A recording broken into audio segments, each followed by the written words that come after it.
Hello students, नमस्कार सभी को गुड इवनिंग। तो आज आपका फिर से स्वागत है एक नई वीडियो में और कुछ नए इंपॉर्टेंट क्वेश्चंस के साथ। तो अपने आज की इस क्लास के अंदर फिर से आरएससीटी एग्जाम से संबंधित यानी इंपॉर्टेंट क्वेश्चंस की वीडियो आपके लिए लेकर आए हैं।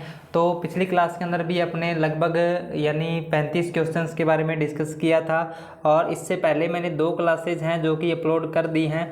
तो अगर आपने उन दोनों क्लासों को नहीं देखा है तो इनका लिंक आपको इस वीडियो के डिस्क्रिप्शन में मिल जाएगा, तो वहाँ से जाके आप उन वीडियोज़ को देख सकते हो क्योंकि उनमें भी काफ़ी इंपॉर्टेंट क्वेश्चंस आपको दिए हुए हैं। और अभी अपने जो आरएससीटी का एग्ज़ाम है तो वो 4 अगस्त और 18 अगस्त को होने वाला है, यानी ऑल राजस्थान में 4 अगस्त और 18 अगस्त को आरएससीटी का एग्ज़ाम होने वाला है। तो उस एग्ज़ाम को ध्यान में रखते हुए अपने इंपॉर्टेंट क्वेश्चंस की एक सीरीज़ को शुरू किया है। तो डेली आपको इस चैनल के ऊपर यानी इंपॉर्टेंट क्वेश्चन से संबंधित जो वीडियो है वो मिलती रहेंगी। तो आपने चैनल को यानी सब्सक्राइब जरूर से कर लेना है और साथ ही साथ आपने वीडियो को लाइक करना है और अपने दोस्तों के साथ में ज़रूर से शेयर करना है। तो अभी अपने ज़्यादा टाइम ना बर्बाद करते हुए अपने आज की इस क्लास को शुरू करते हैं। तो आज का जो अपना पहला इंपॉर्टेंट क्वेश्चन है वो है एक वेब पेज जो किसी वेबसाइट को खोलने पर सबसे पहले खुलता है को खालिस्तान कहा जाता है। तो साथ साथ में आपने आंसर है वो ज़रूर से देना है ताकि आपको अपनी तैयारी का जो स्कोर है वो पता चल सके। तो आपने इसका आंसर देना है एक वेब पेज जो किसी वेबसाइट को खोलने पर सबसे पहले खुलता है को क्या कहा जाता है। यानी जब अपने किसी भी वेबसाइट को एक्सेस करते हैं तो जो सबसे पहले पेज खुलता है उस पेज को क्या कहा जाता है, तो ये आपने बताना है। ऑप्शन नंबर ए है house page, B number option है होम पेज और सी नंबर ऑप्शन है पीडीए और डी नंबर ऑप्शन है वायरस। तो यानी जब भी अपने किसी भी वेबसाइट को एक्सेस करते हैं तो जब भी एक्सेस करते हैं तो सबसे पहला पेज जो खुलता है वो होम पेज कहलाता है। तो ऑप्शन नंबर बी है वो इसका राइट आंसर हो जाएगा, यानी home page option number B. उसके बाद नेक्स्ट क्वेश्चन है अपना, निम्न में से कौन सी जानकारी आधार कार्ड से संबंधित नहीं है, यानी कौन सी ऐसी जानकारी है जो कि आधार कार्ड से संबंधित नहीं है। तो ये आपने बताना है। ऑप्शन नंबर ए है व्यक्ति का नाम, बी नंबर ऑप्शन है फोटोग्राफ, सी नंबर ऑप्शन है आइरिस स्कैन और डी नंबर ऑप्शन है सीवीवी। तो यानी जो कौन सी जानकारी है जो आधार कार्ड से संबंधित नहीं है, यानी आधार कार्ड के बारे में आप सभी को पता ही होगा जैसे कि आधार कार्ड में क्या होता है, व्यक्ति का नाम होता है, फोटोग्राफ भी होती है और आइरिस स्कैन क्या चीज़ होती है। जब भी अपने आधार कार्ड बनवाते हैं या अपडेट करवाते हैं तो अपनी आंखों के सामने एक मशीन लगा के उनको स्कैन किया जाता है, तो वो होता है आइरिस स्कैन। तो यानी ये सभी की जानकारी क्या है आधार कार्ड से संबंधित है। कौन सी जानकारी आधार कार्ड से संबंधित नहीं है ये इसमें पूछा गया है। तो इसका जो राइट आंसर है वो हो जाएगा ऑप्शन नंबर डी, यानी सीवीवी। सीवीवी जो होता है वो डेबिट कार्ड और क्रेडिट कार्ड से संबंधित होता है। तो यानी ये आधार कार्ड से संबंधित नहीं है, तो ये इसका राइट आंसर हो जाएगा। उसके बाद नेक्स्ट क्वेश्चन है, विंडो 10 में खालिस्तान एक आवाज़ संचालित निजी सहायक है। विंडो 10 में कौन सा एक आवाज़ संचालित निजी सहायक है, तो ये आपने बताना है। ऑप्शन नंबर ए है कोर्टाना, बी नंबर ऑप्शन है task bar, C number option है माइक्रोसॉफ्ट एज और डी नंबर ऑप्शन है विंडो स्टोर। तो यानी विंडो 10 में एक आवाज़ संचालित निजी सहायक कौन सा है, यानी एक सर्च करने का जो ऑप्शन है वॉइस के रूप में आप कोई भी चीज़ सर्च कर सकते हो, तो वो ऑप्शन कौन सा है, तो ये आपने बताना है। तो इसका जो राइट आंसर है आपका वो हो जाएगा ऑप्शन नंबर ए, यानी कोर्टाना। तो कोर्टाना क्या है, विंडो 10 में एक आवाज़ संचालित निजी सहायक होता है। तो ये इसका राइट आंसर हो जाएगा। उसके बाद नेक्स्ट क्वेश्चन है, आप खालिस्तान केबल का उपयोग करके पीसी और मोबाइल के बीच डाटा स्थानांतरित कर सकते हैं। तो आप यानी खालिस्तान के यानी कौन सी केबल का उपयोग करके पीसी और मोबाइल के बीच डेटा का ट्रांसफ़र कर सकते हो, तो ये आपने बताना है। ऑप्शन नंबर ए है यूएसबी, बी नंबर ऑप्शन है सीडी, सी नंबर ऑप्शन है डीवीडी और डी नंबर ऑप्शन है हार्ड। तो यानी अपने मोबाइल और पीसी के बीच में अगर डेटा को ट्रांसफ़र करना है तो अपने कौन सी केबल का यूज़ करते हैं, तो ऑप्शन नंबर ए है वो इसका राइट आंसर हो जाएगा, यानी यूएसबी। और यूएसबी की फुल फॉर्म क्या होती है, तो यूनिवर्सल सीरियल बस होती है। ये भी आपने ध्यान में रखना है क्योंकि कई बार एग्जाम में यूएसबी की जो फुल फॉर्म है वो पूछी जाती है। तो ऑप्शन नंबर ए है वो इसका राइट आंसर हो जाएगा। उसके बाद नेक्स्ट क्वेश्चन है, निम्नलिखित में से गलत कथन का चयन करें, यानी इसमें से आपको गलत कथन बताना है कौन सा है।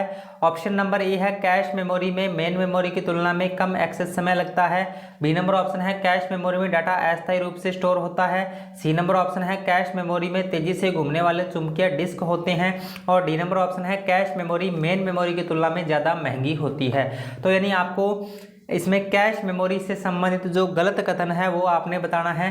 तो इसका जो राइट आंसर है आपका वो हो जाएगा ऑप्शन नंबर सी, यानी गलत कथन का पूछा गया है तो ऑप्शन नंबर सी है वो इसका राइट आंसर हो जाएगा।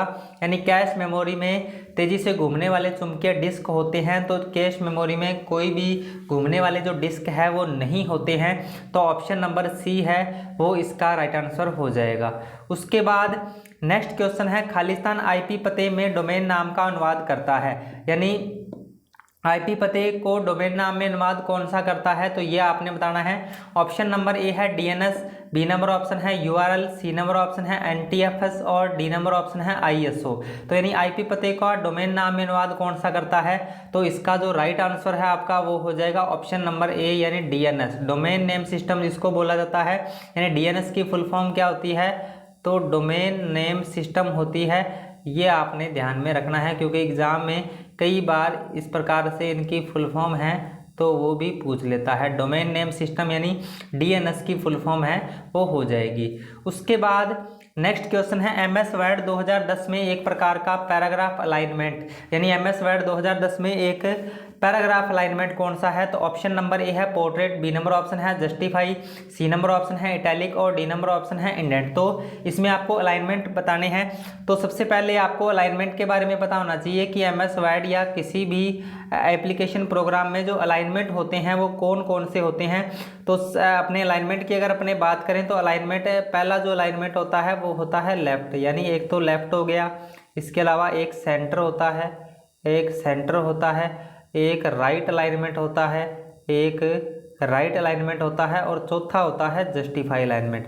तो यानी ये चार प्रकार के अलाइनमेंट होते हैं। तो इसमें अलाइनमेंट का पूछा गया है कौन सा प्रकार का एक अलाइनमेंट है, तो इसका जो राइट आंसर है आपका वो हो जाएगा ऑप्शन नंबर बी, यानी जस्टिफाई अलाइनमेंट, यानी ऑप्शन नंबर बी है वो इसका राइट आंसर हो जाएगा। उसके बाद नेक्स्ट क्वेश्चन है, यदि अटैचमेंट फाइल 25 MB से अधिक आकार की है और आप जीमेल का उपयोग करके ईमेल के साथ एक ही अटैचमेंट फाइल भेजना चाहते हैं तब, यानी अगर आप किसी को कोई मेल भेजते हो और आपके जो मेल का यानी आपके जो भी मेल भेज रहे हो उसका साइज़ है वो 25 MB से बड़ा है, तो आप उसको कैसे भेज सकते हो। तो आपकी जानकारी के लिए मैं आपको बता देता हूँ कि अपने 25 MB से बड़ी कोई भी मेल है उसको अपने नहीं भेज सकते हैं। तो इसमें पूछा गया है कि अगर आपकी जो मेल है वो 25 MB से बड़ी है तो आप उसको कैसे भेज सकते हो, तो अपने उसको कैसे भेज सकते हैं, तो ऑप्शन नंबर ए है, यानी इसका राइट आंसर हो जाएगा। यानी आप गूगल ड्राइव लिंक का उपयोग करके इसको भेज सकते हो, आप गूगल ड्राइव लिंक की सहायता से यानी आप इसको भेज सकते हो। 25 MB से बड़ी अगर आप कोई मेल भेजना चाहते हो तो वो इसके थ्रू आप भेज सकते हो। तो ऑप्शन नंबर ए है वो इसका राइट आंसर हो जाएगा। उसके बाद नेक्स्ट क्वेश्चन है, MS एक्सेल 2010 में यदि आप किसी विशेष सेल में एक फॉर्मूला लागू करते हैं, परिणाम हैज इस प्रकार से आता है, तो यानी क्या होता है। जैसे कि आप MS एक्सेल में कोई भी फॉर्मूला लागू करते हैं और ये जो इस तरीके का एरर एक आ रहा है इस प्रकार से, तो यानी ये एरर क्यों शो होता है, तो ये आपने बताना है। तो ऑप्शन नंबर ए है आप गलत पढ़ना लगा रहे हैं, बी नंबर ऑप्शन है आप फॉर्मूला लॉजिक गलत है, सी नंबर ऑप्शन है आप फॉर्मूला को फॉर्मूला बार में नहीं डाल सकते, डी नंबर ऑप्शन है फॉर्मूला का परिणाम सेल में प्रदर्शित करने के लिए बहुत बड़ा है। तो इसमें से आपको इसका राइट आंसर बताना है क्या है। तो यानी ये इस तरीके का एरर है वो किस वजह से आता है, तो यानी इसका जो राइट आंसर है वो हो जाएगा ऑप्शन नंबर डी, यानी फॉर्मूला का परिणाम सेल में प्रदर्शित करने के लिए बहुत बड़ा है। यानी अगर आपके सेल का जो साइज है वो काफ़ी छोटा है और सेल के अंदर जो भी सामग्री यानी जो भी संख्या लिखी हुई है वो अगर काफ़ी बड़ी है तो इस तरीके से एरर है जो शो होता है। तो इसका राइट आंसर आपका हो जाएगा option number D. Next question है, गूगल मैप का उपयोग क्या है, तो गूगल मैप का उपयोग क्या है ये आपने बताना है। ऑप्शन नंबर ए है स्थान का पता लगाने के लिए, बी नंबर ऑप्शन है मोबाइल के बीच फाइल साझा करने के लिए, सी नंबर ऑप्शन है मेल पढ़ने के लिए और डी नंबर ऑप्शन है मोबाइल एप्लीकेशन इंस्टॉल करने के लिए। तो अपने गूगल मैप का उपयोग है जो किस लिए करते हैं, काफ़ी इंपॉर्टेंट क्वेश्चन है, मोस्ट इंपॉर्टेंट क्वेश्चन अपने इसको बोल सकते हैं क्योंकि काफ़ी बार एग्जाम में ये क्वेश्चन बार बार रिपीट होता है। तो आज की इस क्लास के अंदर अपने 35 क्वेश्चंस के बारे में डिस्कस करने वाले हैं जो कि एग्जाम की दृष्टि से काफ़ी इंपॉर्टेंट है। तो आपने क्लास को पूरा देखना है और अपने दोस्तों के साथ में ज़रूर से शेयर करना है। तो अभी अपने इसका आंसर दीजिए, गूगल मैप का उपयोग क्या है। तो ऑप्शन नंबर ए एक स्थान पता लगाने के लिए, बी नंबर मोबाइल के बीच फाइल साझा करने के लिए, सी नंबर ऑप्शन मेल पढ़ने के लिए और मोबाइल एप्लीकेशन इंस्टॉल करने के लिए। तो इसका जो राइट आंसर है वो हो जाएगा ऑप्शन नंबर ए, यानी स्थान पता लगाने के लिए। अपने गूगल मैप का उपयोग किस लिए करते हैं, कोई भी लोकेशन जानने के लिए, किसी भी स्थान का पता लगाने के लिए अपने इसका यूज करते हैं। तो ये इसका राइट आंसर हो जाएगा। उसके बाद नेक्स्ट क्वेश्चन है, निम्नलिखित में से मूक पोर्टल का उदाहरण है। तो इसमें मूक पोर्टल का उदाहरण आपने बताना है, मूक पोर्टल का उदाहरण क्या है। तो ऑप्शन नंबर ए है इसमें यूडेसिटी, बी नंबर ऑप्शन है भीम, सी नंबर ऑप्शन है ट्विटर और डी नंबर ऑप्शन है MS वर्ड। तो मूक पोर्टल की अगर अपने बात की जाए तो मूक पोर्टल का उदाहरण कौन सा है, तो यूडेसिटी है, ऑप्शन नंबर ए है, वो इसका राइट आंसर हो जाएगा। तो अब अपने साथ ही साथ बात कर लेते हैं कि इसमें और क्वेश्चन है वो किस तरीके से बन सकता है। तो एक तो मूक की जो फुल फॉर्म है वो आपसे पूछ सकता है और काफ़ी बार एग्जाम में पूछी भी गई है। तो मूक की फुल फॉर्म क्या होती है, मैसिव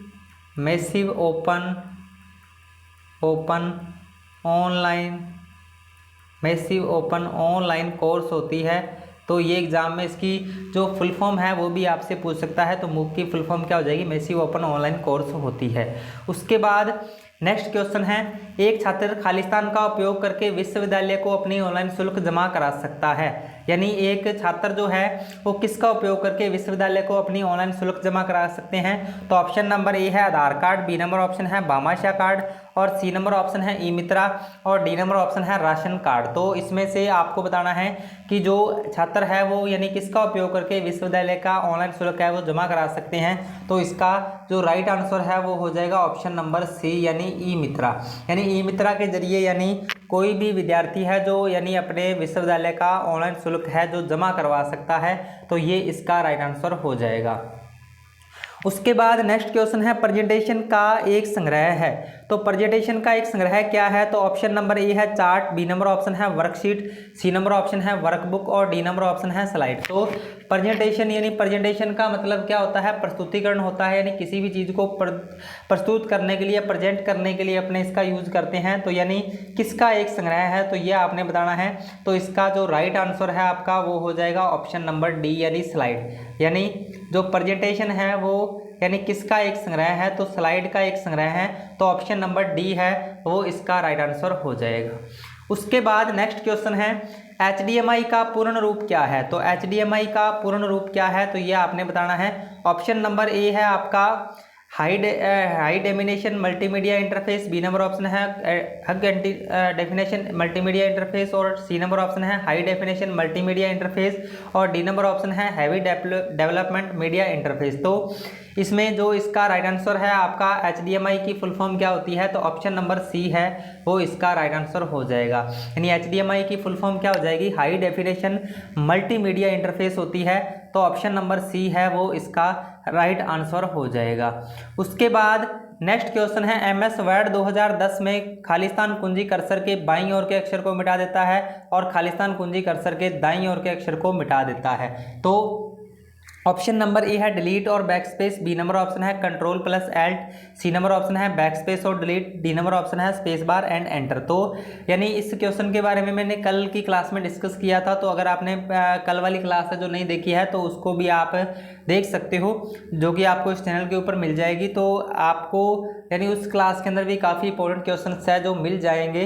तो इसमें आपको एक तो कर्सर के बाईं ओर के बताने हैं, दूसरी ओर दाईं ओर के बताने हैं। तो बायां यानी बी फॉर बैकस्पेस और दायां यानी डी फॉर डिलीट। तो यानी इसका जो राइट आंसर है आपका वो हो जाएगा ऑप्शन नंबर सी, यानी ऑप्शन नंबर सी है वो इसका राइट आंसर हो जाएगा। उसके बाद नेक्स्ट क्वेश्चन है, MS एक्सेल 2010 में फॉर्मूला बराबर लैन VMOU@RSCAT का परिणाम क्या होगा। तो यानी इसमें लैन फार्मूले का यूज पूछा गया है, लैन फार्मूले का यूज। तो लैन फार्मूले का यूज क्या होता है, जैसे कि आपको ये जो दी गई स्ट्रिंग्स आपको दी हुई है इसमें आपको क्या है यानी इसमें कितने अक्षर लिखे हुए हैं ये काउंट करके बताने होते हैं। तो इसमें अभी कितने अक्षर है, एक इसमें कुछ इस प्रकार से लिखा हुआ है VMOU@ और RSCAT। तो इसमें टोटल कितने यानी कैरेक्टर जो लिखे हुए हैं विद स्पेस ये काउंट करता है, तो ये आपने बताने हैं। तो 5 आपके ये हो गए और 5 ये हो गए, टोटल 10 हो गए। तो इसका आंसर आपका ऑप्शन नंबर सी है, वो इस तरीके से हो जाएगा। यानी अगर इस तरीके के क्वेश्चन पूछे जाते हैं तो आपको इस तरीके से इसका आंसर है जो देना है, क्योंकि लेन फॉर्मूले का यूज क्या होता है, यानी जो भी स्ट्रिंग्स आपने लिखी हुई है उसके अंदर जो कैरेक्टर लिखे होते हैं उनको काउंट करके ये यानी बताता है। तो ऑप्शन नंबर सी है वो इसका राइट आंसर हो जाएगा। नेक्स्ट क्वेश्चन है निम्नलिखित में से कौन सॉफ्टवेयर नहीं है, यानी निम्नलिखित में से कौन सा सॉफ्टवेयर नहीं है, तो ये आपने बताना है। ऑप्शन नंबर ए है operating system, B number option है कीबोर्ड, सी नंबर ऑप्शन है लिंक्स और डी नंबर ऑप्शन है इंटरनेट एक्सप्लोरर। तो इसमें से सॉफ्टवेयर यानी कौन सा नहीं है, तो ये आपने बताना है। तो इसमें जो सॉफ्टवेयर नहीं है वो कौन सा है, कीबोर्ड है। तो कीबोर्ड क्या होता है, एक प्रकार का हार्डवेयर होता है। क्या होता है, एक प्रकार का हार्डवेयर होता है, न कि सॉफ्टवेयर होता है। तो इसका राइट आंसर आपका ऑप्शन नंबर बी है, वो हो जाएगा। उसके बाद नेक्स्ट क्वेश्चन है जब आप विंडो 10 में एक प्रोजेक्टर को कनेक्ट करते हैं तो निम्नलिखित पीसी स्क्रीन के लिए कनेक्शन विकल्प कंप्यूटर स्क्रीन और प्रोजेक्टर पर विभिन्न प्रदर्शन सामग्री को प्रदर्शित करता है। यानी अगर आप जैसे अपने लैपटॉप या कंप्यूटर के साथ में अगर आप प्रोजेक्टर जोड़ते हो, तो यानी प्रोजेक्टर का यानी अगर आप जैसे लैपटॉप की स्क्रीन है उस पर कुछ अलग दिखाना चाहते हो और प्रोजेक्टर की स्क्रीन के ऊपर अगर आप कुछ अलग दिखाना चाहते हो तो अपने किसका यूज करेंगे, तो ये आपने बताना है। तो ऑप्शन नंबर ए है आपका डुप्लीकेट, बी नंबर ऑप्शन है computer only, C number option है एक्सटेंड और डी नंबर ऑप्शन है प्रोजेक्टर ओनली। तो इसका जो राइट आंसर है आपका वो हो जाएगा ऑप्शन नंबर सी यानी एक्सटेंडेड। यानी एक्सटेंडेड ऑप्शन की सहायता से अपने प्रोजेक्ट पर कनेक्ट करते समय यानी पीसी स्क्रीन के लिए अलग विकल्प प्रदान करता है और प्रोजेक्टर स्क्रीन पर अलग विकल्प प्रदान करता है। तो ये इसका राइट आंसर हो जाएगा। नेक्स्ट क्वेश्चन है खालिस्तान एंड्रॉयड में स्क्रीन लॉक विकल्पों में से एक है, यानी एंड्रॉयड में स्क्रीन लॉक विकल्पों में से एक कौन सा है, ये तो ये आपने बताना है। ऑप्शन नंबर ए है ब्राउजर, बी नंबर ऑप्शन है UC browser, C number option है हॉटस्पॉट और डी नंबर ऑप्शन है स्वाइप। तो यानी जो एंड्रॉयड में स्क्रीन लॉक विकल्प होते हैं उनमें कौन कौन से होते हैं, तो इसमें आपका पैटर्न होता है, एक तो पैटर्न होता है, एक पैटर्न हो जाएगा, पिन हो जाएगा, स्वाइप हो जाएगा। तो इस तरीके के लॉक होते हैं। तो इसमें से एंड्रॉयड लॉक यानी आपको बताना है तो स्वाइप ऑप्शन नंबर डी है वो इसका राइट आंसर हो जाएगा। उसके बाद नेक्स्ट क्वेश्चन है निम्नलिखित में से पीओएस और यूपीआई के सही पूर्ण रूप क्या है, यानी चयन करना है आपको, सही बताना है इसमें से। यानी पीओएस और आपका ये जो यूपीआई है उसकी फुल फॉर्म आपको बतानी है। तो पीओएस की जो फुल फॉर्म होती है वो पॉइंट ऑफ सेल होती है और जो यूपीआई है तो इसकी यूनिफाइड पेमेंट इंटरफेस होती है। तो ऑप्शन नंबर सी है वो इसका राइट आंसर हो जाएगा, यानी ऑप्शन नंबर सी है वो इसका राइट आंसर हो जाएगा। पीओएस और यूपीआई की फुल फॉर्म ये होती हैं। उसके बाद नेक्स्ट क्वेश्चन है एमएस वर्ड 2010 में फॉर्मेट पेंटर की शॉर्टकट कुंजी क्या है। एमएस वर्ड 2010 में फॉर्मेट पेंटर की शॉर्टकट कुंजी क्या है, तो ये आपने बताना है। ऑप्शन नंबर ए है control plus alt plus C, B number option है control plus shift plus C और सी नंबर ऑप्शन है control plus alt plus V और डी नंबर ऑप्शन है control plus shift plus V. तो यानी format painter की shortcut कुंजी इसमें पूछी गई है। तो इसका जो राइट आंसर है आपका वो हो जाएगा ऑप्शन नंबर बी, यानी कंट्रोल शिफ्ट सी होती है फॉर्मेट पेंटर की शॉर्टकट कुंजी। और यही अगर फॉर्मेटिंग को पेस्ट करना है, अगर फॉर्मेटिंग को पेस्ट करना है तो पेस्ट करने की शॉर्टकट की क्या होती है, control plus shift plus V होती है, यानी फॉर्मेटिंग को पेस्ट करने की शॉर्टकट की। तो ये इसका राइट आंसर हो जाएगा अभी ऑप्शन नंबर बी। उसके बाद नेक्स्ट क्वेश्चन है एनएसडीएल वेबसाइट मुख्य रूप से संबंधित है, यानी एनएसडीएल जो यानी वेबसाइट है वो किससे संबंधित है, तो ये आपने बताना है। ऑप्शन नंबर ए है पैन कार्ड एप्लीकेशन और अपडेशन से, बी नंबर ऑप्शन है मतदाता रिकॉर्ड अपडेशन से और सी नंबर ऑप्शन है ऑनलाइन शॉपिंग से और डी नंबर ऑप्शन है पासपोर्ट आवेदन से। तो यानी एनएसडीएल जो वेबसाइट है वो यानी किससे संबंधित है, तो आपका पैन कार्ड से संबंधित है, यानी पैन कार्ड एप्लीकेशन और अपडेशन से संबंधित है। तो ऑप्शन नंबर ए है वो इसका राइट आंसर हो जाएगा। नेक्स्ट क्वेश्चन है अपना, जब आप विंडो 10 में एक नया फोल्डर बनाते हैं तो उस फोल्डर का डिफ़ॉल्ट नाम क्या होता है। यानी जब भी आप विंडो 10 या 7 यानी किसी भी विंडो के अंदर कोई भी फोल्डर बनाते हैं तो उसका एक बाय डिफ़ॉल्ट नेम यानी उसका एक पहले से परिभाषित नाम होता है जो कि आपको बताना है।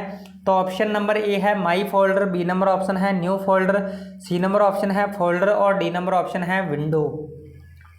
तो इसमें से आपका जो राइट आंसर है वो हो जाएगा ऑप्शन नंबर बी यानी न्यू फोल्डर। यानी जब भी अपने कोई फोल्डर को क्रिएट करते हैं तो उसका जो बाय डिफ़ॉल्ट नेम होता है वो क्या होता है, न्यू फोल्डर होता है। तो ऑप्शन नंबर बी है वो इसका राइट आंसर हो जाएगा। नेक्स्ट क्वेश्चन है, निम्नलिखित में से कौन सा ऑनलाइन बैंकिंग का लाभ नहीं है। यानी निम्नलिखित में से कौन सा ऑनलाइन बैंकिंग का लाभ नहीं है, तो ये आपने बताना है। ऑप्शन नंबर ए है आप इसे किसी भी समय 24/7 का उपयोग कर सकते हैं।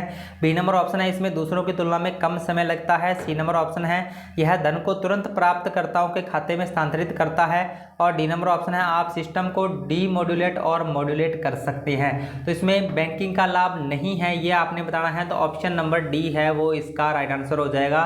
इसमें आप सिस्टम को डीमोड्यूलेट और मॉड्यूलेट कर सकते हैं, तो ये इसका राइट आंसर हो जाएगा। नहीं, ये कथन इसमें गलत दिया हुआ है। उसके बाद नेक्स्ट क्वेश्चन है, निम्न में से कौन सा सुरक्षित ब्राउजिंग के लिए अच्छा है।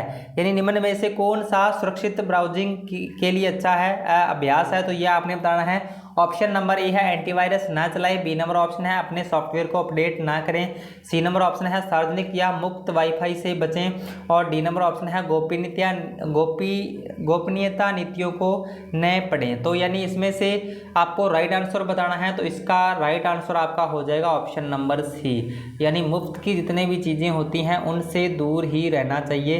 तो ऑप्शन नंबर सी है वो इसका राइट आंसर हो जाएगा। उसके बाद नेक्स्ट क्वेश्चन है, खालिस्तान मॉनिटर का उदाहरण नहीं है। यानी आपको मॉनिटर का उदाहरण कौन सा नहीं है, तो यह आपने बताना है। ऑप्शन नंबर ए है CRT, बी नंबर ऑप्शन है flat panel, C number option है LCD और डी नंबर ऑप्शन है लेजर। तो इसमें जो इसका राइट आंसर है आपका वो हो जाएगा ऑप्शन नंबर यानी डी, यानी मॉनिटर का उदाहरण कौन सा नहीं है, तो लेजर नहीं है। लेजर क्या होता है, एक प्रकार का प्रिंटर होता है, न कि मॉनिटर होता है। यानी ये क्या होता है, एक प्रकार का प्रिंटर होता है। तो ऑप्शन नंबर डी है वो इसका राइट आंसर हो जाएगा। उसके बाद नेक्स्ट क्वेश्चन है, निम्नलिखित में से कौन सा वोलेटाइल मेमोरी का एक उदाहरण है, सबसे उपयुक्त विकल्प का चयन करें। यानी वोलेटाइल मेमोरी का एक उदाहरण कौन सा है, तो वो आपने बताना है। वोलेटाइल मेमोरी कौन सी होती है, वोलेटाइल मेमोरी की अगर अपने बात करें, वोलेटाइल मेमोरी, तो वोलेटाइल मेमोरी कौन सी होती है, ऐसी मेमोरी जिसको जब तक लाइट मिलती है तभी तक जो डेटा को स्टोर रखती है वो वोलेटाइल मेमोरी कहलाती हैं। तो इसमें यानी वोलेटाइल मेमोरी का पूछा गया है, तो इसका राइट आंसर आपका ऑप्शन नंबर डी है वो हो जाएगा। इनमें से कोई नहीं, यानी इनमें से कोई नहीं, इसका जो राइट आंसर है वो हो जाएगा। वोलेटाइल मेमोरी जो होती है यानी वो अस्थायी रूप से डेटा को स्टोर करती हैं। उसके बाद नेक्स्ट क्वेश्चन है, खालिस्तान मोबाइल ऑपरेटिंग सिस्टम का एक उदाहरण है। यानी मोबाइल ऑपरेटिंग सिस्टम का एक उदाहरण आपको बताना है।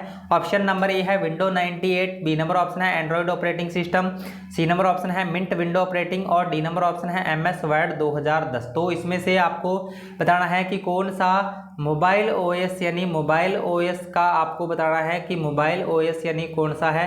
तो इसका जो राइट आंसर है आपका वो हो जाएगा एंड्रॉयड ऑपरेटिंग सिस्टम। यानी एंड्रॉयड ऑपरेटिंग सिस्टम है, एक मोबाइल ऑपरेटिंग सिस्टम का प्रकार होता है। तो ये इसका राइट आंसर हो जाएगा ऑप्शन नंबर बी। उसके बाद नेक्स्ट क्वेश्चन है, खालिस्तान एक विधि है जहां कई कार्य या प्रक्रियाएं सामान्य प्रोसेसिंग संसाधनों जैसे कि CPU को साझा करती है, जबकि खालिस्तान एक प्रोसेसिंग मोड है जो एक साथ कई CPU का उपयोग करके दो या अधिक प्रोग्राम को प्रोसेस करता है। यानी कौन सी यानी एक विधि है जिसकी यानी सहायता से आप सामान्य प्रोसेसिंग संसाधन है जो CPU के साथ में साझा करते हैं, और कौन सा एक प्रोसेसिंग मोड है जिसमें एक से ज़्यादा अपने प्रोग्राम को रन करवा सकते हैं। तो इसका जो राइट आंसर है वो हो जाएगा मल्टीटास्किंग। यानी इसका राइट आंसर हो जाएगा ऑप्शन नंबर बी, यानी पहले खालिस्तान में मल्टीटास्किंग आएगा, दूसरे में मल्टी प्रोसेसिंग आएगा। तो इसकी जो पूरी लाइन वो किस तरीके से बन जाएगी, मल्टीटास्किंग एक ऐसी विधि है जहां कई कार्य या प्रक्रियाएं सामान्य प्रोसेसिंग संसाधनों जैसे कि CPU को साझा करती हैं, जबकि मल्टी प्रोसेसिंग एक प्रोसेसिंग मोड है जो एक साथ कई CPU का उपयोग करके दो या अधिक प्रोग्राम को प्रोसेस करता है। तो ऑप्शन नंबर बी है वो इसका राइट आंसर हो जाएगा। उसके बाद नेक्स्ट क्वेश्चन है, निम्नलिखित में से कौन सा एप्लीकेशन प्रोग्राम आमतौर पर पीडीएफ फाइलों को देखने के लिए उपयोग किया जाता है। यानी निम्नलिखित में से कौन सा एप्लीकेशन प्रोग्राम है जो आमतौर पर पीडीएफ फाइलों को देखने के लिए उपयोग किया जाता है। तो ऑप्शन नंबर ए है device driver, B number option है Adobe Reader, C number option है कोर्टाना और डी नंबर ऑप्शन है विंडो डिफ्रैगमेंटर। तो इसमें से आपको इसका राइट आंसर बताना है, तो ऑप्शन नंबर बी है वो इसका राइट आंसर हो जाएगा। यानी एडोब रीडर जो क्या है, एक पीडीएफ फाइलों को देखने के लिए यानी इस्तेमाल किया जाता है। तो ऑप्शन नंबर बी है वो इसका राइट आंसर हो जाएगा। नेक्स्ट क्वेश्चन है, आप कंप्यूटर में सोशल मीडिया का उपयोग खालिस्तान से कर सकते हैं। यानी आप कंप्यूटर में या लैपटॉप में सोशल मीडिया का उपयोग है वो किसकी सहायता से कर सकते हैं। तो ऑप्शन नंबर ए है वर्ड, एक्सेल, पीपीटी आदि, बी नंबर ऑप्शन है यूट्यूब, गूगल प्ले, आउटलुक आदि, सी नंबर ऑप्शन है फेसबुक, इंस्टाग्राम, गूगल प्लस आदि और डी नंबर ऑप्शन है एसएसओ, पीआरएसवाई और एलपीजी। तो इसमें जो इसका राइट आंसर है वो हो जाएगा ऑप्शन नंबर सी। यानी ऑप्शन नंबर सी है वो इसका राइट आंसर हो जाएगा, फेसबुक, इंस्टाग्राम, गूगल प्लस आदि। उसके बाद नेक्स्ट क्वेश्चन है, अधिकांश वेब ब्राउज़र वेब पेज के यूआरएल को खाली स्थान पर प्रदर्शित करते हैं। तो यानी अधिकांश वेब ब्राउज़र है वो वेब पेज के यूआरएल को कहाँ पर प्रदर्शित करते हैं। तो ऑप्शन नंबर ए है formula bar, B number option है address bar, C number option है स्टेटस बार और डी नंबर ऑप्शन है टाइटल बार। तो अधिकांश जो वेब ब्राउज़र होते हैं वो यूआरएल को यानी कहाँ पर प्रदर्शित करते हैं, तो एड्रेस बार में प्रदर्शित करते हैं। तो ऑप्शन नंबर बी है वो इसका राइट आंसर हो जाएगा। उसके बाद नेक्स्ट क्वेश्चन है, आईआरसीटीसी का पूर्ण रूप क्या है। तो आईआरसीटीसी यानी जो है यानी किससे संबंधित है, तो ये रेलवे से संबंधित है। एक तो आपको ये पता होना चाहिए किससे संबंधित है, रेलवे से संबंधित है। और इसकी यानी जो फुल फॉर्म है वो क्या हो जाएगी, Indian railway catering and tourism corporation. यानी ऑप्शन नंबर ए है वो इसका राइट आंसर हो जाएगा। उसके बाद नेक्स्ट क्वेश्चन है, निम्नलिखित में से कौन एसएसओ सिंगल साइन ऑन का उद्देश्य नहीं है। यानी निम्नलिखित में से कौन सा एसएसओ सिंगल साइन ऑन का उद्देश्य नहीं है, तो ये आपने बताना है। ऑप्शन नंबर ए है स्टोरिंग, एक व्यक्ति एक पहचान, बी नंबर ऑप्शन है सेवा के वितरण एवं हलफनामाओं के लिए दस्तावेजों की आवश्यकता नहीं है और सी नंबर ऑप्शन है राज्य सरकार के विभिन्न डिजिटल सेवाओं तक पहुंचने के लिए एकल खिड़की इंटरफेस और डी नंबर ऑप्शन है बिना पासवर्ड जानने पर अपने ट्विटर खाते को एक्सेस करने के लिए। तो सिंगल साइन ऑन का उद्देश्य कौन सा नहीं है, तो ये आपने बताना है। तो इसका राइट आंसर आपका हो जाएगा ऑप्शन नंबर डी, यानी बिना पासवर्ड जाने ट्विटर खाते को एक्सेस करने के लिए। उसके बाद नेक्स्ट क्वेश्चन है अपना, राज्य में क्या है। तो राज्य में क्या है, तो ये आपने बताना है। ऑप्शन नंबर ए है राजस्थान राज्य डाटा सेंटर और नेटवर्क ऑपरेटिंग सेंटर है, बी नंबर ऑप्शन है राजस्थान जीआईएस और डीएसएस, सी नंबर ऑप्शन है राजस्थान क्लाउड और डी नंबर ऑप्शन है राजस्थान नेटवर्क। तो इसका राइट आंसर आपका हो जाएगा ऑप्शन नंबर सी, यानी राजस्थान क्लाउड। यानी ऑप्शन नंबर सी है वो इसका राइट आंसर हो जाएगा। तो ये थे आज के कुछ इंपॉर्टेंट क्वेश्चंस। तो आज की इस क्लास के अंदर अपने RCET एग्ज़ाम से संबंधित 35 क्वेश्चंस के बारे में डिस्कस किया है और इससे पहले मैं टोटल 2 क्लासें हैं जो कि अपलोड कर चुका हूं और आज अपनी ये तीसरी क्लास है, तो जिसमें आपको काफ़ी इंपॉर्टेंट से इंपॉर्टेंट क्वेश्चंस हैं जो दिए गए हैं और आपके लिए इसी प्रकार से आगे मैं मेहनत है जो करता रहूँगा ताकि आप अपना जो एग्ज़ाम है RCET का वो बढ़िया तरीके से कर आएँ। तो अभी अपने जल्द ही इस चैनल के ऊपर न्यू सिलेबस यानी जो भी RCET का चेंज हुआ है तो उससे संबंधित भी अपने जल्द ही इस चैनल के ऊपर क्लासेज हैं जो लेके आ रहे हैं और MS वर्ड वगैरह, एक्सेल वगैरह और पावर पॉइंट वगैरह सभी चीज़ों का अपने ट्यूटोरियल की जो वीडियो है वो भी आपके लिए जल्द ही लेकर आ रहे हैं। तो बस आप सभी से एक ही रिक्वेस्ट है, वीडियो को ज़्यादा से ज़्यादा आपने शेयर करना है और चैनल को अभी तक सब्सक्राइब नहीं किया है तो चैनल को ज़रूर से सब्सक्राइब करना है और अब ज़्यादा से ज़्यादा जितना ज़्यादा हो सके आपने इसको शेयर करना है ताकि ये वीडियो उन लोगों तक पहुंच सके जिनका अभी 4 और 18 अगस्त को RCET का एग्ज़ाम होने वाला है। बस उन सभी तक एक बार ये वीडियो है जो ज़रूर से पहुंचनी ही चाहिए। तो आज की इस क्लास से अपने विदा लेते हैं, अपने मिलते हैं नेक्स्ट वीडियो में और कुछ नए इंपॉर्टेंट क्वेश्चंस के साथ। तब तक के लिए जय हिंद, जय भारत दोस्तों।